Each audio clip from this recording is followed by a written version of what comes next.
ఒక తెలంగాణ బిడ్డగా తెలంగాణ రాష్ట్రం కోసం పోరాటం చేసిన ఒక కార్యకర్తగా కేసీఆర్ గారి సైనికుడిగా స్వచ్ఛమైన మనస్సుతో నిర్మలమైన హృదయంతో స్పష్టంగా నేను గతంలో చెప్పింది మళ్ళీ చెప్తా ఉన్నా. తెలంగాణ ప్రతిష్ట పెంచడానికి, హైదరాబాద్ బ్రాండ్ ఇమేజ్ని అంతర్జాతీయం చేయడానికి, హైదరాబాద్ని ప్రపంచ పటంలో నిలపడానికి ఆనాడు రాష్ట్ర మంత్రిగా ఎన్నో ప్రయత్నాలు చేశాం. ఆ ప్రయత్నాలు చాలా మేరకు ఫలించి హైదరాబాద్, తెలంగాణ భారతదేశంలోనే ఒక ప్రధానమైన నగరంగా ప్రపంచ దృష్టిని ఆకర్షించే స్థాయికి తీసుకొచ్చే విధంగా పనిచేశాం. మేము 9.5-10 ఏళ్ల కాలంలో మా ప్రభుత్వం ఉన్నప్పుడు మా బావమరుదులకు 1137 కోట్ల కాంట్రాక్ట్లు చేయలేదు.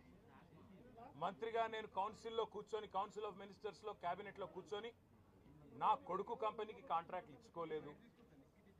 లేదా నేను ల్యాండ్ క్రూజర్ కార్లు కొనుక్కోలేదు. ఆ పనులు రేవంత్ రెడ్డి గారు, ఆయన మంత్రివర్గ సహచరులు, ఆ సాగు తెలివితేటలు, ఆ అవినీతి తెలివితేటలు వాళ్ళకే ఉన్నాయి. నేను 50 లక్షల రూపాయలతో ఎమ్మెల్యేలను కొనుగోలు చేయడానికి పోయి దొరికిపోయిన దొంగను కూడా కాదు. నేను నిఖార్సైన తెలంగాణ బిడ్డను. ఏ పని చేసినా తెలంగాణ కోసం, హైదరాబాద్ ప్రతిష్టలు పెంచడం కోసం చేశాను. అర పైసా అవినీతి కూడా నేను చేయలేదు, చేయబోను. సరే, ఇవాళ ఈ కొంచెం ఉర్రకుండా ఆగలుగుతారా? ఇవాళ కొంతమంది అర్థమయ్యి కాని వాళ్ళు, తెలిసి తెలియని వాళ్ళు ఏదో కొంత బురద జల్లి తాత్కాలికంగా మీడియా మేనేజ్మెంట్ ద్వారా రాజకీయ పబ్బం గడుపుకోవాలనుకునే కాంగ్రెస్ వాళ్ళకి నేను చెప్పేది ఒకటే, నిజం నిలకడ మీద తెలుస్తుంది. మీరు ఇవాళ చల్లే బురద ఎట్టి పరిస్థితుల్లో మా దృష్టి ఏదైతే కేంద్రీకరించబడిందో దాని నుంచి తప్పించలేదు. మేము మాట్లాడుతూనే ఉంటాం, కొట్లాడుతూనే ఉంటాం. గత సంవత్సర కాలంగా విద్యుత్ ఛార్జీలు పెంచవద్దని కొట్లాడింది టీఆర్ఎస్. లగచర్లలో నువ్వు రైతులను జైల్లో పెడితే అడ్డుకున్నది టీఆర్ఎస్.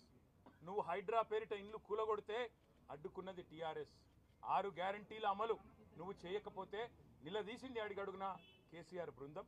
తప్పకుండా మా దృష్టి మేము మళ్ళించాం. నువ్వేదో నా మీద కేసు పెట్టి నన్నేదో చేసి దానివల్ల మా పార్టీ క్యాడర్ను, మా నాయకత్వాన్ని నువ్వు దారి మళ్లింపు, దృష్టి మళ్లింపు దిశగా ప్రయత్నం చేస్తాను అనుకుంటున్నావు రేవంత్ రెడ్డి.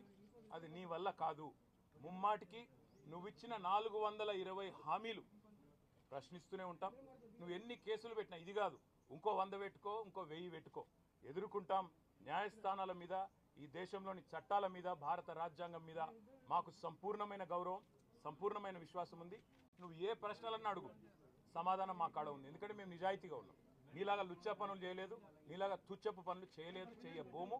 నిఖార్సైన తెలంగాణ బిడ్డగా, కేసీఆర్ గారి రక్తం పంచుకొని పుట్టిన కేసీఆర్ కొడుకుగా చెప్తా ఉన్నా, తెలంగాణ కోసం అవసరమైతే చస్తాను తప్ప ఎట్టి పరిస్థితుల్లో ఇట్లాంటి లుచ్చగాళ్ళ ముందు మాత్రం తల వంచను. తప్పకుండా కొట్లాడుతూనే ఉంటా, పోరాడుతూనే ఉంటా. తెలంగాణ జయించేదాకా, ఈ కాంగ్రెస్ కబంధ హస్తాల్లోంచి తెలంగాణ బయటకు వచ్చేదాకా కొట్లాడుతూనే ఉంటాను, ప్రతిజ్ఞ చేస్తా ఉన్నా. Thank you.